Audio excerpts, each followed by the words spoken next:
Bismillahirrahmanirrahim. Qala al-musannifu rahimahullah ta'ala wa nafa'ani wa nafa'ana bi'ilmihi fid dharain. Serumor seueur nu nerangkeun seueur anu ngadaralil anu matak nganyarikeun kana hate perihal Ibu Rama Kangjeng Nabi sareng anu janten pamana Kangjeng Nabi.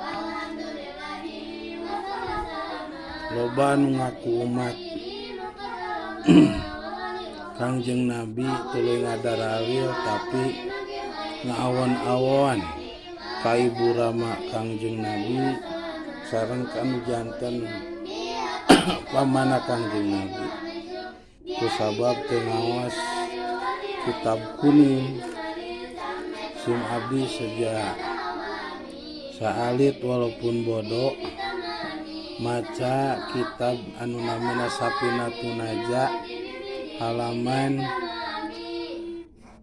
35 anu nguningakeun perihal Ibu Rama Kangjeng Nabi sareng anu janten pamana Kangjeng Nabi. Bismillahirrahmanirrahim. Parun ari ieu eta hiji dahan permasalahan. Qala misaur sa'al Barawi Syekh Barawi waladi sareng ulama naqalahu anu nukil kana ladi sa sayyidi dunungan abdi Abdul Wahabi tegesa Sayyid Abdul Wahab Asy'arani anu bangsa Sy'arani ani Subki katampi ti Imam Subki anak amahu kana yen sanyana anu janten pamana Kangjeng Nabi Muhammad sallallahu alaihi wasallam Aba Thalibin tegasna Sayyid Abu Thalib neta ramana Sayyidina Ali karamallahu wajah mantu Kangjeng Nabi.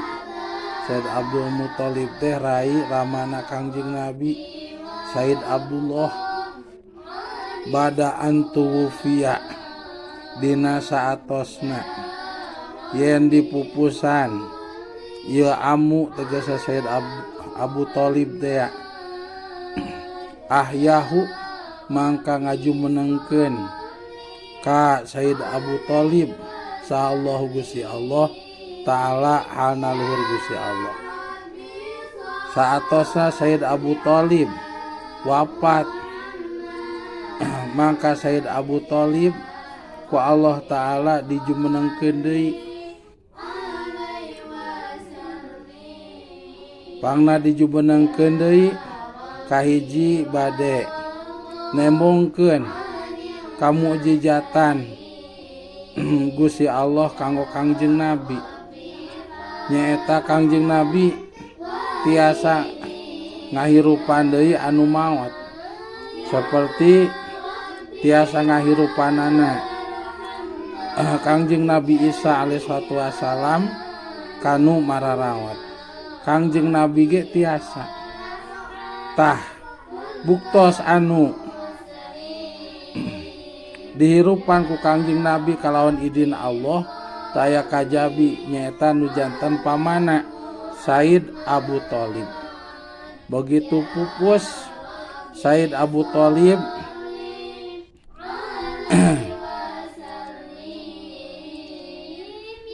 mayunan Kangjeng Nabi mangka diurusna ku Kangjeng Nabi sataacan dikubur sapalihna kawal nguningakeun sapalihna kawal nguningakeun saatosna dikubur Said Abu Thalib dijumenengkeun deui ku Allah hayang nembongkeun kana mukjizatna Kangjeng Nabi tiasa ngahirupan deui anu maot. Saatos sajumeneng ieu Said Abu Thalib wa amana bin Nabi sallallahu alaihi wasallam. Salajengna mantena iman ka Kangjeng Nabi Muhammad sallallahu alaihi wasallam. Salajengna anjeunna iman ka Kangjeng Nabi, iman ka Allah. Kujalaran dina manahna oge mantena tos iman ka Kangjeng Nabi jeung iman ka Allah mun disebutkeun. Pangna disumputkeun kujalaran lamun ditemrakeun mah bilih kafir-kafir anu lalingih di Mekah khususna deui urang Quraisy ngaganggu ka Kangjeng Nabi kusabab teu aya jami anu dipika seram, jami anu dipika segan, jami anu dipika sepuh. Kari-kari anu dipika segan, dipika seram, dipika sepuh teh paman pisan Kangjeng Nabi Said Abu Thalib. Tah lamun lebet secara terang-terangan kana agama Islam, iman ka Allah jeung ka Kangjeng Nabi, pasti jama-jama kafir Mekah jeung Quraisy teh bakal wantun ngaganggu ka Kangjeng Nabi kalebetkeun maehan Kangjeng Nabi. Matak kabuktosan sabada wafat Said Abu Thalib menjelang 1 tahun deui Kangjeng Nabi kangalih nya ka Madinah hijrah teh Kangjeng Nabi diganggu tugduikeun ka bade diparehan ku jama-jama kafir anu aya di Mekah jeung di Quraisy. Nah, kusabab namanahna geus iman ka Allah, iman ka Rasulullah mung teu ditemrakeun ngajaga Kangjeng Nabi alasanana mangka Kangjeng Nabi uninga kana imana anu janten pamana. Kujalaran kitu Kangjeng Nabi nyuhunkeun ka Allah supados mantena dipaparingan mukjizat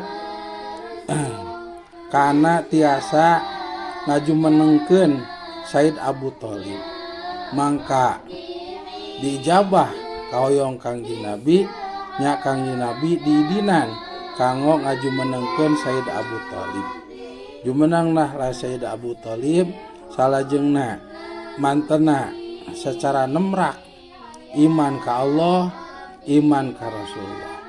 Matak aya katerangkeunnya Nabi, man ahabani kana ma'i fil jannah. Sing sajama anu cinta ka kami, mangka eta jami bakal babarengan jeung kami di surga. Tah Said Abu Thalib teh anjeunna tos iman ka Allah, iman ka Kangjeng Nabi mung dina mana berarti tos cinta. Tamaka kacintana Said Abu Thalib dibuktoskeun ku Allah Ta'ala, dibuktoskeun Kangjeng Nabi supados nganterkeun anjeunna ka surga nyaeta ku dilebetkeun secara nemrak kana agamana Gusti Allah ku lewat dijumenengkeun deui satos pupusna supados semrakeun imana ka Allah jeung imana ka Rasulullah. Sabada jumeneng salajengna dilebetkeun kana agamana Kangjeng Nabi, iman ka Allah jeung iman ka Rasulullah mantena pupus deui. Qala Syekhuna al-Alamah As-Suhaimi wa hadza walaik bihubbihi sallallahu alaihi wasallam. Ta ieu kajantenan teh saur guru abdi sadaya saur anu ngadamel ieu kitab Sapinah kalintang layakna itu kalintang pantesna itu Allah Ta'ala ngahirupan deui ka Said Abu Thalib kujalaran Said Abu Thalib teh kalintang mahabbahna ka Kangjeng Nabi Muhammad sallallahu alaihi wasallam. Wa huwa alladzi a'taqadahu anu mana Said Abu Thalib teh jami anu nekadkeun gitu kumanahna iman ka Allah jeung iman ka Rasulullah wa alqallahu bihi salajengna Allah Ta'ala nyimpen gitu. Kana manahna Said Abu Thalib nyata iman ka Allah jeung iman ka Rasulullah. Nah, salajengna perkawis mujizat Kangjeng Nabi ngajumenengkeun deui anu janten ibu ramana. Didawuhkeun ku Said Abdul Wahab Asy'arani mantena misawur wa amma ihya'ullahi jeung anapun ari ngajumenengkeun deuna Gusti Allah Ta'ala hanalur Gusti Allah abawaihi kadua ibu ramana Kangjeng Nabi Muhammad sallallahu alaihi wasallam eta paliduhuli mangka karena bade dilebetkeun wae pi ummatihi kagolongan umat Kangjeng Nabi pakot mangkari umat eta anu cekap wa in kana sanajan kabuktosan ya abawai eta minan najina tisapalihna jami anu salalamet kabeh intaha parantos rengse ieu maqalah Imam Barawi.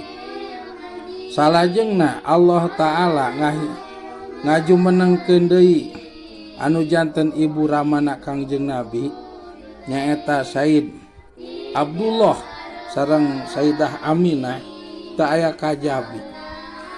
Allah Ta'ala ngajumenengkeun ibu ramana Kangjeng Nabi teh nyaeta hoyong nembongkeun kana mukjizatna Kangjeng Nabi. Anu mana tina sapalina mukjizat Kangjeng Nabi teh Kangjeng Nabi tiasa ngahirupan deui anu maot. Disagedengeun nu janten pamana teh nyata anu janten ibu ramana Kangjeng Nabi. Anu tujuanana teu aya kajabi ibu ramana Kangjeng Nabi dijumenengkeun deui teh nyata karena bade dilebetkeun kana golongan umatna Kangjeng Nabi. Itu kujalaran ibu ramana Kangjeng Nabi teh jumenengna henteu ngajamanan kana zaman diangkatna Kangjeng Nabi janten Nabi sareng Rasul. Kujalaran pupusna di zaman patrah kanabian pegat kanabian. Tah supados langkung abdol ku Kangjeng Nabi kalawan mukjizatna idin ti Allah anu janten ibu ramana dijumenengkeun deui salajengna dilebetkeun kana golongan umatna Kangjeng Nabi. Walaupun ibu ramana Kangjeng Nabi teh duanana tisapalihna jami anu saralamet sadayana.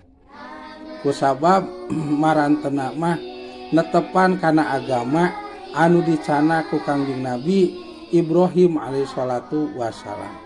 Salajengna diuniakeun marantena teh teu kakeunaan ku min sipahil jahiliyah kalakuan anu dilakukeun ku jama-jama bodoh zaman harita henteu estuning kajaga karaksa tina padamelan min sipahil jahiliyah. Janten ibu ramana Kangjeng Nabi sok sanaos teu di jumenengkeun deui salajengna teu dilebetkeun kana golongan umat Kangjeng Nabi sararasna mah marantena ge tos salamet. Mung ieu mah sangkan langkung abdol jeung langkung mulia jeung langkung utami Kangjeng Nabi maka ibu ramana oge dilebetkeun kana golongan umatna Kangjeng Nabi.